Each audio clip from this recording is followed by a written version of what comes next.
What makes a group of young people who have never been charged with anything decide they need lawyers, a legal defense fund, and a private investigator? What makes a mother stop trusting the very people assigned to find out how her son died, and go build her own investigation from scratch? And what makes a career federal investigator look at everything the public is allowed to see, tell you plainly that it looks like an accident, and then, moments later, tell you she does not believe what the public is allowed to see is the truth? 3 questions. 3 completely different directions. And for a month now, almost every channel covering this case has picked whichever one fits the story they already decided to tell. We did not do that. We went back to the source material itself. The recorded call placed to a towing company that day, in full. The on-camera interview where a former FBI agent delivered her assessment and then quietly removed the ground from underneath it. The recorded statement the district attorney released explaining why the public is being kept out. The interview where a state official confirmed federal agents had entered this case for a reason almost nobody expected. Not summaries of those recordings, not commentary about commentary. The material itself, in sequence. And when you place it all in order, something becomes visible that the headlines have been missing entirely. There are exactly 3 explanations this evidence can currently support. 3, and they are not equally supported. By the end of this video, you will know which one the documented record actually points toward, which one carries real legal precedent behind it, and which one has almost nothing holding it up, except a question the forensic evidence was never able to close.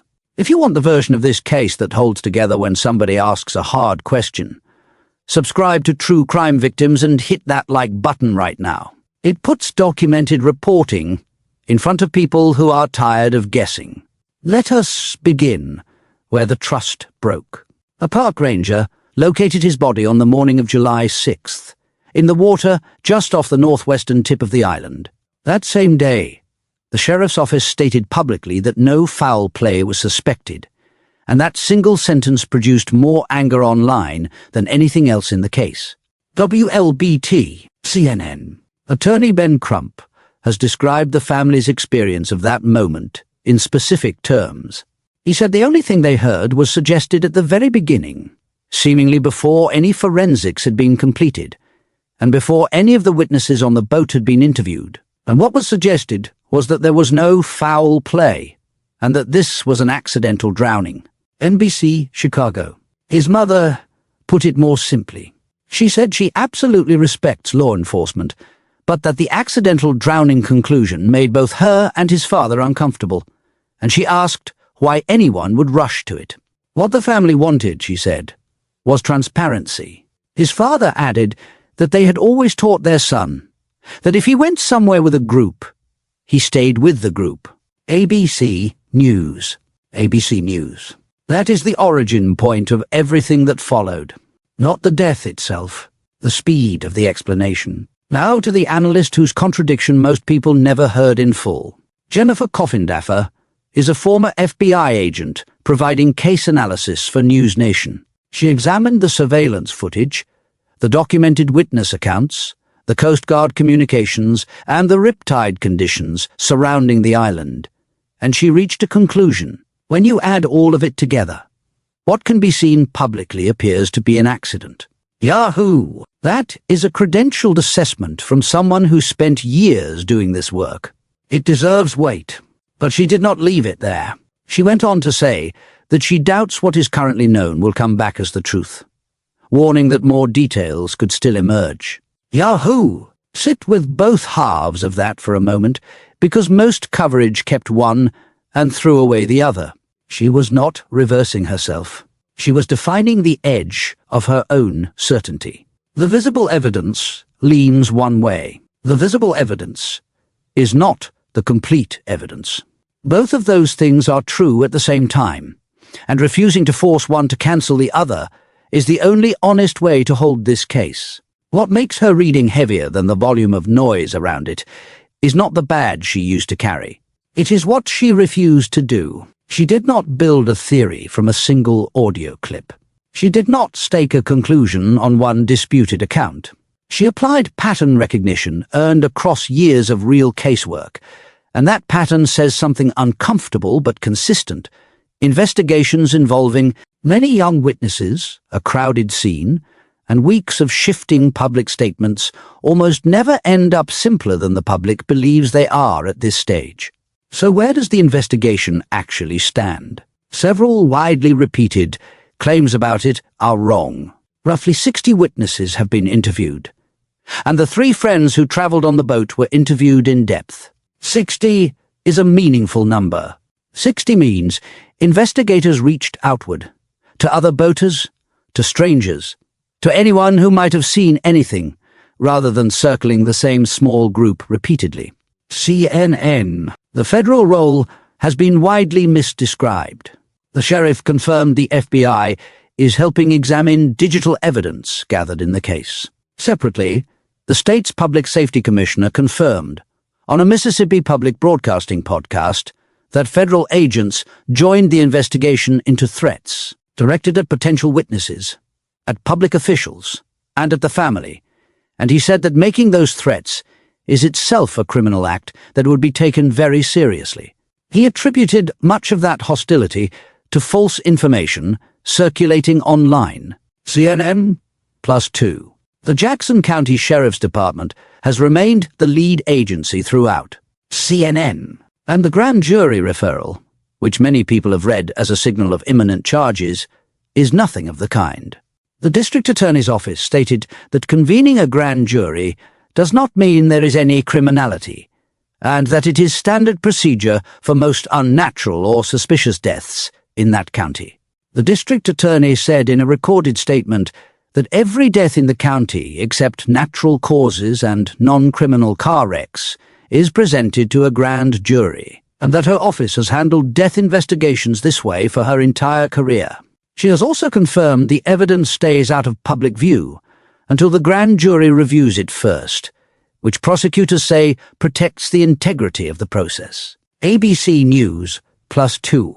Before we reach the 3 possibilities, one word needs to be taken apart, because it is being used constantly and imprecisely. That word is cover-up. It does not mean one thing. It describes at least 3 entirely separate behaviors. It could describe minor concealment. Young people not volunteering that they had been drinking underage, or holding back a personal detail unconnected to the death because they were embarrassed. That is something. It is not what most listeners hear. It could describe legally consequential concealment, deleting messages, or giving an incomplete timeline out of fear of scrutiny, with none of those actions causally connected to how the death occurred. Or it could describe concealment of causation itself, hiding knowledge of something that happened before he entered the water. 3 behaviors, 3 vastly different levels of culpability. And this case, as it currently stands, has not been shown to land definitively in any one of them. Collapsing all 3 into a single alarming word distorts what is actually known.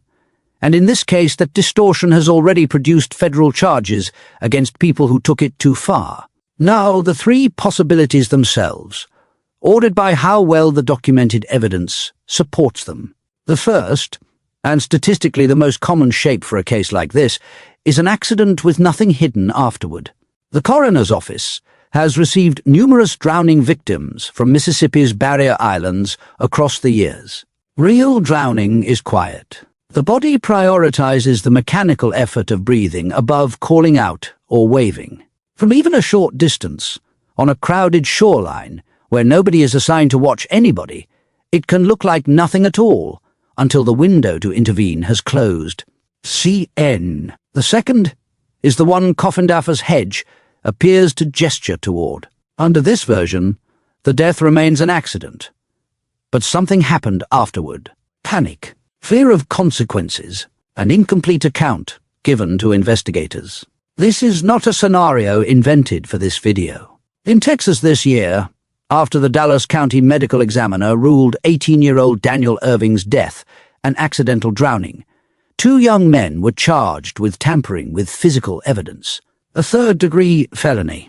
One of them told detectives he panicked and admitted deleting all of his communications with Irving because he knew there would be an investigation and did not want to get into trouble. They were never charged with causing the death. They were charged with what came after it. NBC 5, Dallas-Fort Worth. ABC 7. That is a different case, in a different state, with no comparable finding made here. But it establishes something important in law. An accidental ruling and separate criminal accountability for later conduct can coexist. The third possibility is driving the most attention and has the least behind it. The independent autopsy identified a 12 by 8-inch area of red discoloration in the deep, soft tissue at the back of the head, over the occipital bone, with no skull fracture, no cut to the overlying skin, and no other deep tissue injuries. The cause of that discoloration is unknown. Internal structures from the front of the neck, including portions of the trachea, laryngeal cartilage, thyroid horn and hyoid bone, were not returned with the body, and the pathologist presumed the state had retained them, which is standard forensic practice. Without them, he wrote that he could not rule out injury to the neck as a contributor or cause of death, and he concluded that he cannot rule out whether any intervening non-accidental factors contributed to or caused the death. PBS +3. Read that carefully. Cannot rule out is not the same as points toward. No physical evidence has been shown to confirm this scenario. No witness has publicly described it occurring. It survives because the record cannot yet eliminate it, not because anything in the public record supports it with confidence. The state's autopsy is finished. Prosecutors are preparing to bring the evidence before a grand jury, and a newly completed independent analytical review of photographs, videos, GPS coordinates and witness accounts concluded that the available evidence still leaves a material gap in the timeline between the last independently corroborated sighting and the disappearance. The Washington Informer. The answer exists. It has been written down. It is sealed. In Part 2, we go directly into that gap, into the recorded call from the boat, and into the conflicting accounts of who said what before that group left the island. If you want it laid out with the same care, subscribe to True Crime Victims, leave a like, and be there when we open it. Why would a group of teenagers call for emergency help, confirm out loud that everybody aboard was fine, and only realize hours later that one person was missing? Why would an objective satellite record, one that nobody could edit after the fact, end up matching the very account that half the internet has spent a month insisting must be false? And how does a young man disappear in the middle of a holiday crowd of hundreds of people, on an open stretch of beach, in daylight, with not one single stranger coming forward to say they watched it happen? That last question is the one professional investigators keep circling back to. It is also the one almost nobody covering this case has answered honestly, because answering it requires listening to material that most channels have only ever described secondhand. We listened to it directly. The emergency call placed from that boat, obtained through a public records request. The satellite tracking log that timestamps every movement that vessel made from the moment it left the dock. The televised interview where a crime scene investigator applied a specific test to the accounts that have been given, and the statement one family gave to reporters, containing a single repeated word that changes what her account can actually prove. Put those four pieces beside each other in the correct order, and something emerges that neither side of this argument has been willing to say out loud. Stay with us, because it is not what you expect.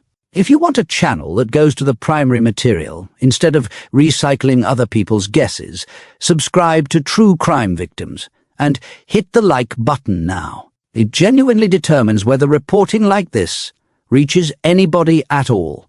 Start with the recording. NBC News obtained the audio through a records request. On the afternoon of July 4th, after the boat's bilge pump failed, the person operating the vessel called for emergency towing assistance. He said they were at the west tip of Horn, that the pump had stopped working, that they were sinking, and asked for help. He said he wanted to get the boat unsank and towed back. The dispatcher asked whether everyone aboard was accounted for and in good health, and the caller confirmed that they were. Read that carefully, because it has been widely misrepresented. The exchange confirms that everyone then on the vessel was accounted for. It does not establish whether Nolan was ever expected to be on it. Those are two entirely different statements, and collapsing them is the single most common error in coverage of this case. Now the tracking data. CBS News obtained satellite records from the Mississippi Department of Marine Resources. The boat left a private dock at approximately 9:56 that morning and reached Horn Island at 11:14. It departed the island at 4:31 in the afternoon and returned to its original dock.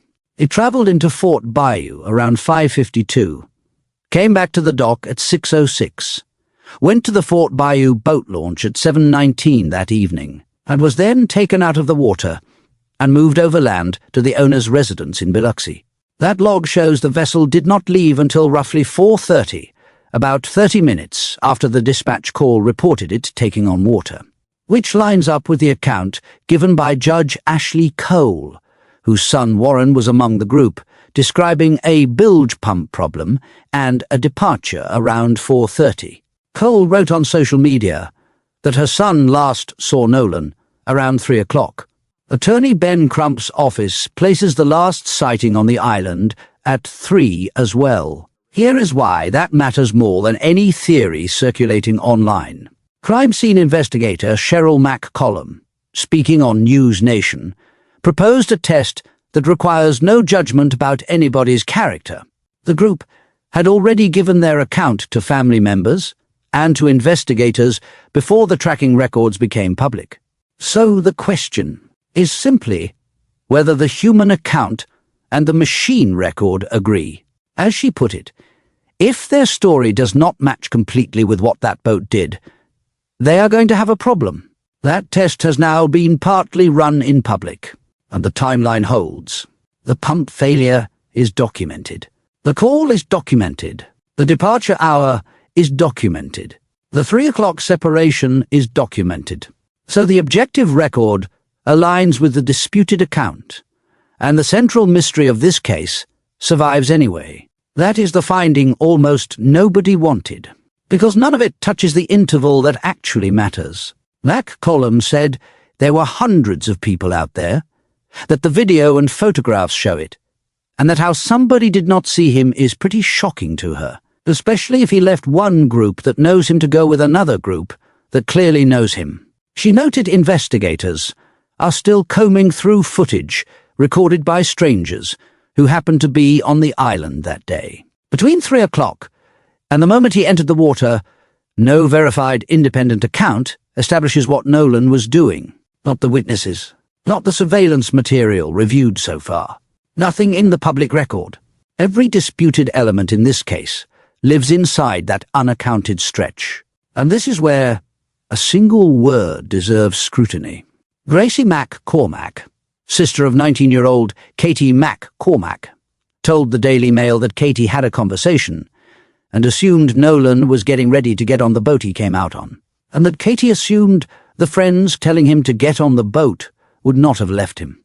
That verb appears twice. It is the family's own careful signal that Katie's account rests on a reasonable inference drawn from a real conversation, not on watching what followed.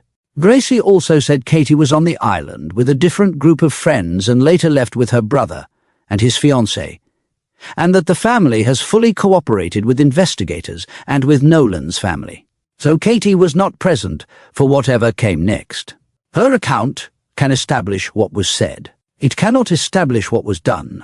She has not been accused of any wrongdoing, and Nolan's family has publicly expressed support for her. The friend group's account has been described consistently across separate tellings, and that consistency carries real evidential weight. But consistency establishes only that accounts agree. It cannot, on its own, establish what produced the agreement, and none of the friends who have spoken publicly has described watching the moment the decision was made. Crump has framed the conflict directly, saying she is claiming he went to get on the boat while they are claiming he did not, and that somebody must not be telling the truth. That framing is emotionally clear and entirely understandable. It may also be narrower than the circumstances require, because it assumes both accounts describe the identical moment. If anything changed between what Nolan told Katie and what the group observed, both recollections could be honest and still fail to meet. The forensic findings intersect this in a specific way. Dr. Roger Mitchell's examination found no skull fracture, no cut to the overlying skin, and no other deep tissue injuries. Apart from one unexplained 12 by 8 inch area of red discoloration in the deep soft tissue at the back of the head, the absence of widespread trauma leans meaningfully against the most serious scenario, since a violent confrontation severe enough to contribute to a death would generally leave more behind than one ambiguous finding. At the same time, internal structures from the front of the neck were not returned with the body, and Mitchell presumed the state had retained them, which is standard forensic practice. Without them, he wrote that he could not rule out injury to the neck as a contributor or a cause of death. He also wrote that investigators still need to determine the circumstances under which Nolan entered the water, including whether he was conscious or unconscious and whether entry was voluntary or forced. None of those questions has been answered publicly. What would actually resolve this is narrow and identifiable. Additional witnesses from that afternoon, which the sheriff's office has repeatedly requested. The examination of the phone, where the family has raised concerns about location history, and where the content was missing when it was recovered, and where their attorneys have said their experts will work with the district attorney's office on a mutual inspection, and toxicology, the one category capable of confirming or excluding physiological factors. Around all of that, pressure has continued to build. The NAACP's National Board adopted a resolution calling on local, state and federal authorities, including the Justice Department, to complete a transparent review of how Nolan came to be left on the island. Reverend Al Sharpton announced a $50,000 reward during the eulogy, which grew within a day to $125,000 through a match from Tyler Perry, who also paid for the funeral, and a pledge from Hall of Famer Terrell Owens. Publicity does not determine what evidence shows. It only guarantees that whatever emerges will be examined nationally. Nolan's father told CBS Mornings he does not believe his son chose to remain behind, that it is not his character, and that Nolan always stayed with the group. That conviction deserves respect. And so does the fact that no charge has been brought against anyone connected to that afternoon. Nothing here is settled. The state examination is complete. Prosecutors are preparing to bring the evidence before a grand jury, and an independent analytical review of photographs, videos, coordinates and witness accounts has concluded that a material discrepancy remains in the timeline. The honest answer to what happened after 3 o'clock is that nobody has proven it yet. Not probably explained, not quietly resolved. Unproven. When toxicology arrives, we will cover it. When the phone examination produces a verified result, we will cover it. When the grand jury acts, we will be here for that too. Subscribe to True Crime Victims and leave a like so this coverage keeps reaching people who want the documented version rather than the loudest one. We will see you for the next update.